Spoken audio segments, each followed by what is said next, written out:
जैसे जिसको वर्षा का जात है उसे तो जात होगा कि जल होगा कितना श्रेष्ठ होगा, तो जो किसी भाव में रहा हुआ है श्रेष्ठ, तो तभी तो उसे आने वाली और आगे की श्रेष्ठता जात होगी। किसी भाव में रहा हुआ जात है तो तभी तो उसे आगे श्रेष्ठ भाव जात होंगे। जो किसी भाव को अनुभव नहीं कर पाया कि क्या श्रेष्ठ है क्या नहीं, तो वो आगे कैसे कर पाएगा। तो उन्नति के लिए यही है कि हम जैसे कि खोदता है व्यक्ति, रिसर्च करता है कि कितनी गहराई की उस भाव में हम रहे, तो आगे भी उस भाव से हम बढ़ते रहे कि क्या अच्छा है क्या नहीं। क्योंकि जैसे कि वर्षा के बाद जल मिलता है, जल से हम वर्षा उत्पन्न होती है। श्रेष्ठ अवस्था में जिए तभी उससे आगे और अधिक श्रेष्ठ क्या है कि उसके लिए हम और अधिक क्या पुरुषार्थ कर सकते हैं, प्रयास कर सकते हैं उससे और अधिक श्रेष्ठ क्या। तो अनुसार हमने सही चयन कर लिया तो आगे भी भविष्य तक हमें फ़ायदा देगा, लाभ होगा कि हमने आज समय के अनुसार श्रेष्ठ चुन लिया, आगे भी हम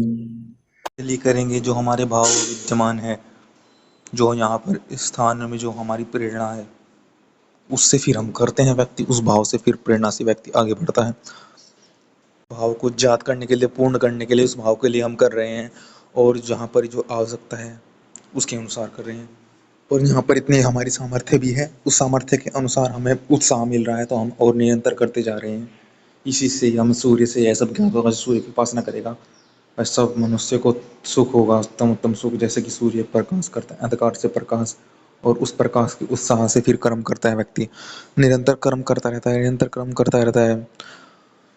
उसी स्थान प्रकाश में अपने कर्म, अपनी